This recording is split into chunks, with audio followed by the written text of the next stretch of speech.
Bonjour, ceci est une vidéo sur la nomenclature des composés ioniques, c'est-à-dire comment est-ce qu'on fait pour nommer les composés ioniques à partir de leur formule, ou comment est-ce qu'on fait pour donner leur formule à partir de leur nom. Alors commençons sur peut-être le côté le plus facile des deux, c'est-à-dire comment est-ce qu'on fait pour aller de la formule au nom. Allons avec un exemple, le CaCl2. Première chose qu'il faut faire, c'est qu'il faut regarder dans le tableau périodique des éléments et il faut trouver quel est l'ion ou l'élément qui correspond avec chacun des symboles. Alors, on regarde dans le tableau périodique et on détermine que Ca, c'est l'ion, et je vais l'écrire ici en vert, c'est l'ion calcium, et que le Cl, on peut ignorer le 2, mais le Cl, c'est le chlore. Et là, ce qu'il faut faire, c'est qu'il faut se dire, OK, dans le nom, pas la formule, mais dans le nom de notre ion non métallique, qui s'appelle l'anion, vient toujours en premier. Alors, il faut faire essentiellement un switch entre ces deux-là et les placer inversés. Alors, ça serait chlore et calcium. Mais il faut faire un petit peu de travail ici, parce qu'il faut changer la terminaison du chlore, puis il faut ajouter un « de » dans le milieu. Alors ça, c'est la partie facile.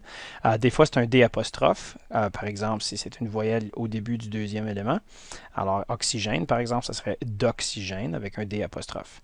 Mais ici, on fait un tout petit changement.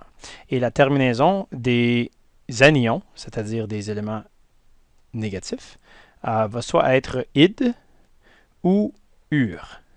Ça vient avec la pratique. Éventuellement, on apprend essentiellement par cœur lequel utiliser par convention. Mais dans le cas du chlore, on va utiliser la terminaison ur. Alors, ça va nous donner le chlorure de calcium. Dans la nomenclature des composés ioniques, on n'a pas besoin de s'inquiéter des chiffres. Ces chiffres-là vont nous être utiles parfois, dans le cas des ions polyvalents, qui ont plus qu'une charge positive, mais pas dans ce cas ici. Faisons un deuxième exemple. On va aller avec le ClO3, qui va être 3 fois attaché au fer. Alors, vous avez Fe, ClO3, 3 fois. Comme on a fait tantôt, on cherche dans le tableau périodique des éléments et on cherche le Fe, qui est très bien connu, le fer. Et on cherche le ClO3, qui lui ne sera pas dans le tableau des éléments, mais il va être dans le tableau des ions polyatomiques. Alors, celui-là, il s'appelle le chlorate. Et il faut regarder, encore une fois, l'inverse de cet ordre, c'est-à-dire il faut prendre l'ion négatif, le mettre en premier, et l'ion positif, et le mettre en deuxième, avec 2 entre les deux. Alors, ça va être fer à la fin, et ça va être chlorate au début, et les ions polyatomiques, avec terminaison at et autres, it, des affaires comme ça, leur terminaison ne change pas.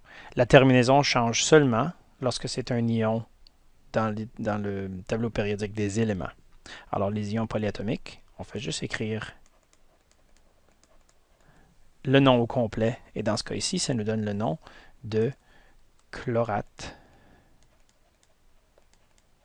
de fer. Mais on a un tout petit peu de travail à faire ici, parce que le fer, si on regarde le tableau périodique, le fer est capable de faire des charges ioniques de 3 positifs ou de 2 positifs. Encore une fois, dans le tableau dans la case du fer, le chiffre qui est en premier, c'est sa charge ionique la plus courante, mais ça pourrait être le 2+ ou le 3+. Qu'est-ce qui va nous dire lequel des deux que c'est?